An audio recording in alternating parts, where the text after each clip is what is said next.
Assalamualaikum warahmatullahi wabarakatuh. Anak-anak, materi kita hari ini adalah tentang rata-rata data berkelompok. Data itu kalau banyak sekali, maka data itu akan dikelompokkan dengan menggunakan aturan distribusi frekuensi seperti kemarin yang sudah saya terangkan. Nah, untuk menentukan rata-rata data berkelompok ada 3 macam rumus. Rumus yang pertama kita menggunakan rumus titik tengah. Titik tengah ya, rumusnya adalah X rata-rata sama dengan sigma FI XI dibagi dengan sigma FI, dimana I-nya dimulai dari 1 sampai dengan N, dimana XI-nya ini merupakan titik tengah. Langsung contohnya berikut data berat badan siswa SMP As-Saidiyah misalnya. Tentukan rata-ratanya. Berat badan yang antara 21 sampai 25 ada 2, 26 sampai 30 ada 7 dan seterusnya. Ya. Nah, untuk menentukan rata-ratanya maka kita perlu yang namanya XI. XI adalah titik tengah. Titik tengah ini diperoleh dengan cara menjumlahkan batas bawah ditambah batas atas dibagi 2. Titik tengah yang pertama 21 tambah 25 dibagi 2 sama dengan 23. 26 tambah 30 dibagi 2 28. Ini titik tengahnya adalah 33, 38, 43. Setelah ketemu XI-nya, yang kita perlukan lagi adalah FI XI, perkalian antara frekuensi dan titik tengah.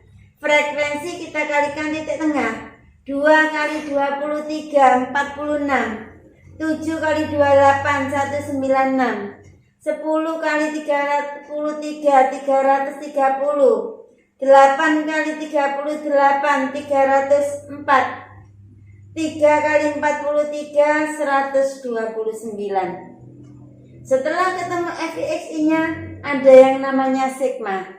Sigma itu kita jumlahkan semua ini namanya sigma. Jumlahnya adalah 1005. Sigma FIXI dibagi sigma F ini merupakan sigma F, jumlah frekuensinya 30. Sudah tahu ini maka kita masukkan ke rumus X rata-rata sama dengan sigma FIXI sama dengan 1005 dibagi dengan sigma F 30. 1005 dibagi 30 sama dengan 33,5. Maka rata-ratanya adalah 33,5. Ini cara yang pertama. Cara kedua adalah menggunakan rataan sementara. Rataan sementara ini rumusnya X rata-rata sama dengan rataan sementara ditambah dengan sigma FI DI dibagi dengan sigma FI. Rataan sementara ini kita ambil sembarang nilai tengah, salah satu dari nilai tengah, tapi biasanya diambil dari nilai yang mempunyai frekuensi terbanyak. Ya, jadi XS ini diambil dari frekuensi nilai tengah yang berfrekuensi terbanyak. Kemudian DI, apa DI itu? DI itu merupakan simpangan. Diperoleh dari titik tengah dikurangi rataan sementara, itu namanya DI. Titik tengah dikurangi rataan sementara, ya, dibagi dengan sigma F. Langsung contohnya sama dengan contoh yang tadi. Ini berat badannya, ini frekuensinya, titik tengahnya sudah ketemu, maka selanjutnya adalah cari DI. Sebelum DI tentukan di mana rataan sementaranya. Kita ambil frekuensi yang terbesarnya adalah 10, ini kita ambil sebagai rataan sementaranya.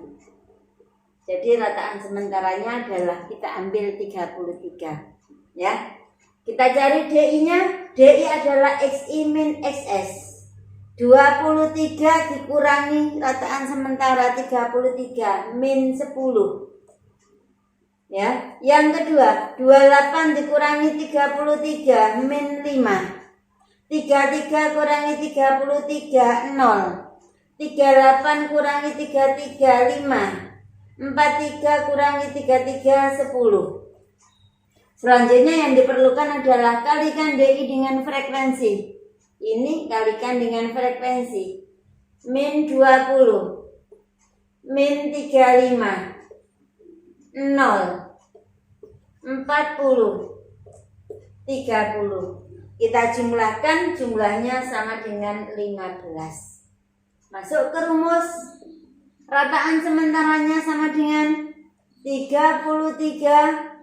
Sigma FIDI nya adalah 15. Sigma F nya adalah 30.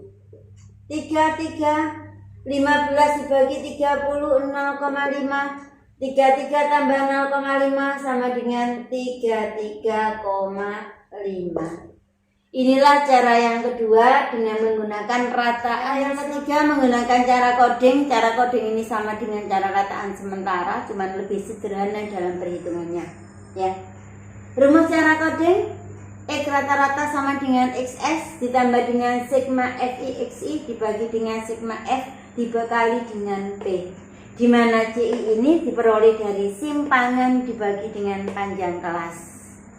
Contoh ini ya, tadi sudah simpangannya ini sama dengan min 10, min 5, 0, 5, 10 ya. Maka coding C-nya ini langkahnya adalah DI dibagi P. Panjang kelasnya ini 21 sampai 25, panjang kelasnya adalah 5. Maka CI min 10 dibagi 5, min 2. Min 5 dibagi min 5, min 1.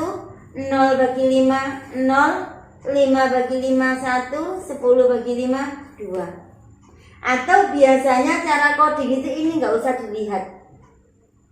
Langsung rataan sementara adalah nilainya 0. Naik min 1, min 2 dan seterusnya. Turun 1, 2 dan seterusnya. Itu FICI kalikan dengan frekuensinya. 2 kali min 2, min 4. 1 kali min 7, min 7, 0, 8, 6. Dijumlahkan sama dengan 3. Kita masukkan pada rumus. Rataan sementara 33, sigma FIXI 3, sigma F 30, panjang kelasnya 5. 33 ditambah 3 kali 5, 15 per 30. 33 tambah 0,5 sama dengan 3,5. Nah, andai kata nanti rataan sementara kita ambil nilai manapun, hasilnya akan sama. Kita ambil 43 dengan cara yang sama, hasilnya akan tetap sama. Ya. Jadi seperti itu untuk menentukan min data berkelompok bisa menggunakan rumus titik tengah, bisa rataan sementara, bisa coding. Terserah mana yang termudah, hasilnya pasti akan sama. Silakan dicoba dengan berbagai macam rataan sementara. Selamat mencoba. Assalamualaikum warahmatullahi wabarakatuh.